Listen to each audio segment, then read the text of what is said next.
Ahora nosotros nos vamos a ir inmediatamente con un enlace vía Zoom con el analista de datos Rodrigo Parra para que nos diga cómo van las cosas. Yo estaba viendo su Twitter y nos decía que había un pequeño descenso, pero no es para decir bravo, todo nos va bien.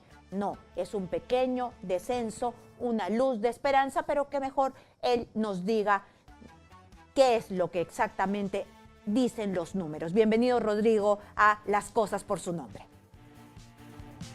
Buenas tardes, Karina. Gracias por la invitación. Hola, ¿cómo estás, Rodrigo? ¿Qué es lo que has encontrado? Hay un pequeño descenso que es el primero después de muchísimo tiempo. Efectivamente, es un pequeño descenso en la cantidad de fallecidos diarios que no se veía desde el 1 de diciembre. Hay que reforzar, como tú bien has hecho, de que es muy ligero, pequeño. Estamos aún muy por encima de los niveles pre-pandemia. Entonces, no es para alegrarnos, es para motivar a seguir guardando todas las medidas, seguir cuidándonos y que ayudemos todos a que esa tendencia pueda seguir y consolidarse. Muy bien, entonces tú me dices que la tendencia ha ido un día a la baja, pero la tendencia se forma por indicadores. ¿Qué indicadores son los que te han dicho que están bajando?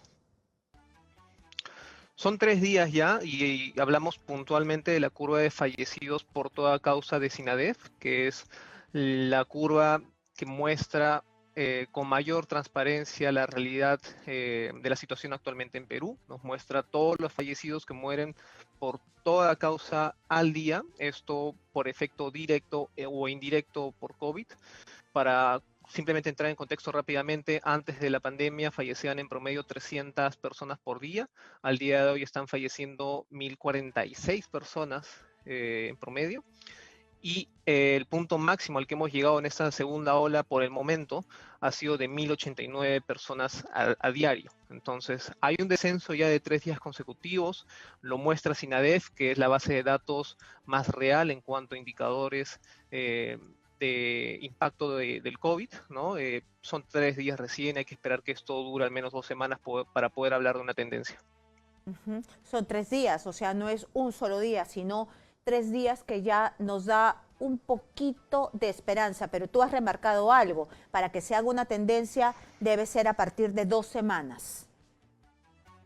Correcto, sí, consultando con colegas o amigos médicos, epidemiólogos, no podemos todavía hablar de una tendencia, de que esto ya superamos la segunda ola. Hay que esperar al menos 2 semanas para poder confirmar que esta tendencia se ha manifestado en descenso. ¿Y tú por qué crees que se ha dado esta tendencia que se muestra en los números de SINADEF? ¿Esto tiene algo que ver, el impacto ha tenido que ver con la cuarentena, que la hemos visto que no ha sido tan estricta, pero que desde el Ejecutivo han dicho que, bueno, se han reducido los viajes en el metropolitano, que ha tenido cierto impacto, pero que en las calles nosotros vemos que están llenas? Definitivamente la reducción a nivel de regiones se ha visto ya desde el 10 o el 12 de febrero.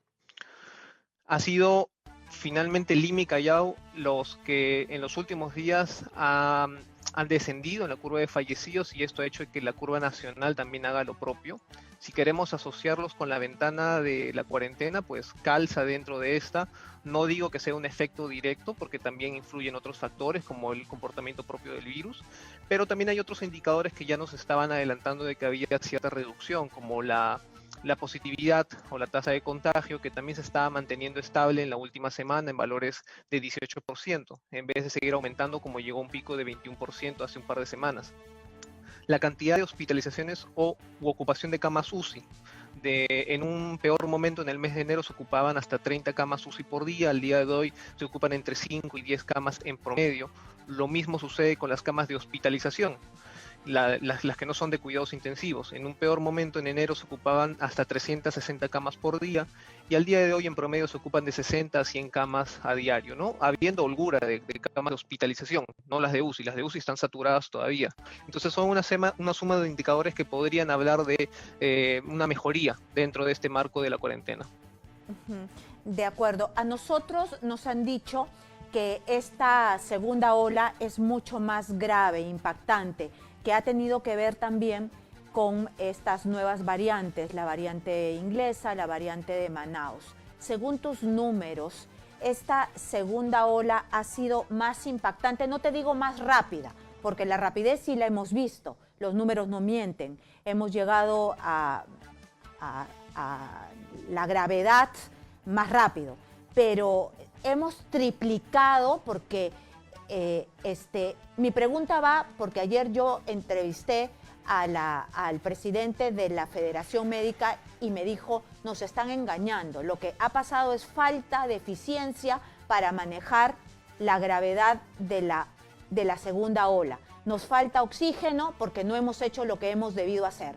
No hemos todavía rebasado la primera ola y ya nos falta de todo. No estamos triplicando la primera ola, no la hemos rebasado siquiera. ¿Qué dicen tus números? ¿Ya estamos triplicando la primera ola o no es así? Triplicando, perdona que pregunte, pero triplicando ¿en qué número, en qué indicador particularmente? A ver, en número de ocupación de camas UCI, ocupación de camas de hospitalización, no sé si ustedes ven también en el tema de oxígeno. Bueno, en cuestión de para un poco responder tu pregunta en conjunto, ¿no? Hemos superado, sí, la primera ola en fallecidos, en ocupación de camas UCI, en ocupación de camas hospitalarias y también en la demanda de oxígeno. Creo que puntualmente sobre oxígeno, y esto lo confirmó la exministra Macete de algunas semanas, la demanda se ha triplicado, efectivamente, y esto no lo tenían mapeado en el mes de noviembre y diciembre que hicieron el cálculo de cuánta sería la demanda proyectada, que calcularon que iba a ser el doble, pero fue superada por el triple. Los otros indicadores han superado, pero no triplicado los máximos de la primera ola. No han triplicado. ¿Cuánto más o menos? ¿Han superado hasta duplicar? No, todavía no hemos duplicado la cantidad de fallecidos o el pico de fallecidos que tuvimos en la primera ola. Tampoco hemos duplicado la cantidad máxima de ocupación de camas UCI y de hospitalizaciones. Habremos superado posiblemente entre un 10 y un 20% los valores máximos que tuvimos. El único indicador que yo soy consciente de que hemos triplicado por comentarios del sector salud ha sido el de la demanda de oxígeno. Eso sí, el mismo ministerio ha comentado de que la demanda se ha triplicado de acuerdo a sus proyecciones. Muy bien. Y ustedes, yo he visto y te sigo por Twitter y sigo tus datos, también desagregan mucho el tema por distritos. Lima es un tema complicado y preguntamos por Lima, aunque todo el país es muy importante, pero Lima concentra pues mucha población y es muy problemática porque aquí la informalidad juega un rol bastante importante y en contra. ¿Lima sigue siendo problemática en los mismos distritos o se ve también un descenso en la positividad de algunos distritos o no? ¿Nos mantenemos en lo mismo? Lima efectivamente es el mayor problema a nivel nacional y fue por esto que no bajó la curva nacional desde antes. Hablando puntualmente de distritos, desde hace 3 días que coincide con el descenso a nivel nacional, muchos distritos comenzaron también este descenso, pero se encuentran en niveles muy altos. Te puedo dar algunos ejemplos, entre ellos Ate, La Molina, San Miguel, Pueblo Libre, Jesús María, San Juan de Miraflores, Barranco, San Isidro, todos estos distritos que si bien han comenzado un ligero descenso en la curva, todavía se encuentran en valores muy altos. Si Lima vuelve a aumentar el día de mañana o esta semana, lamentablemente vamos a ver que la curva nacional va a volver a subir. ¿Qué es lo que podemos hacer? Lo de siempre. Es decir, no tenemos la vacuna, la gente está desmoralizada, las personas, los peruanos tienen que salir a trabajar.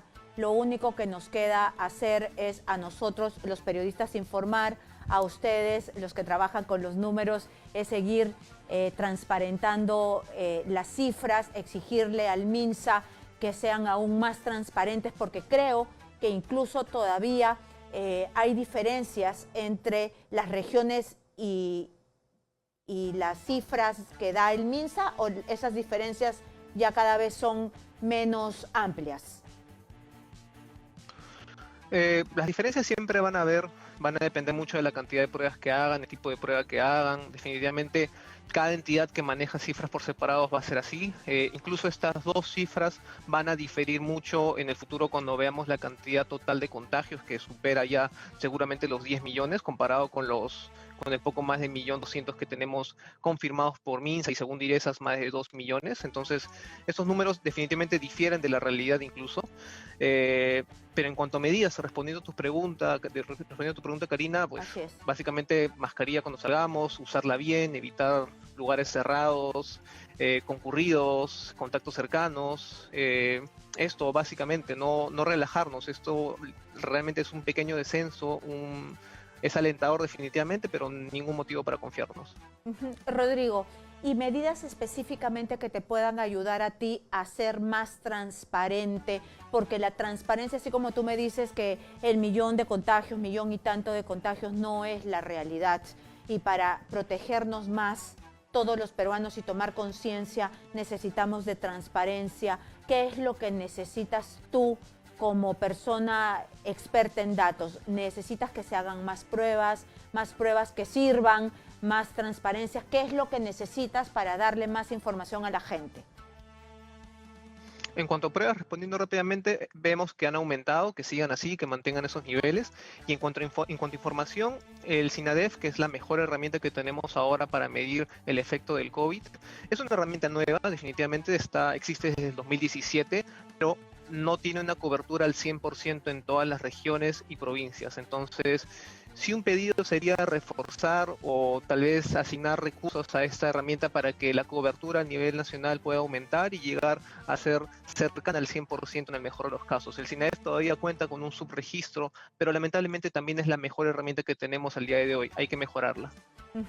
Entonces, solamente para que no se me vaya el dato, tú me dices que aproximadamente la cifra que se maneja de contagios oficialmente no llega a los 2 millones, pero la realidad es que estaríamos ya en los 10 millones de contagios.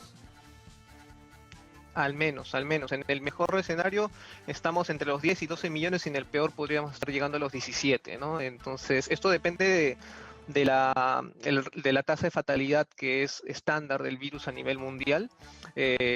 Y en base a los más de 100.000 fallecidos confirmados, probables y sospechosos que registra SINADEF, podemos en un cálculo sacar este rango de mejor y peor caso. Y 100.000 contagiados y 100.000 muertos hasta el momento. Hasta el momento, lamentablemente sí. ¿Y hay una proyección o es imposible sacar una proyección para este año de fallecidos? No, lamentablemente proyecciones no se pueden hacer. Como sabemos, los escenarios van cambiando semana a semana, mes a mes. Teníamos un escenario estable en el mes de noviembre, rápidamente esto cambió y en enero fue incluso peor que la primera ola. Lamentablemente todo este escenario del COVID y las nuevas variantes pueden aparecer a diario. Rodrigo, muchas gracias por la información. Con la información nosotros nos podemos proteger más. Muchas gracias por el trabajo que haces. Gracias. Hasta luego. Gracias, hasta luego.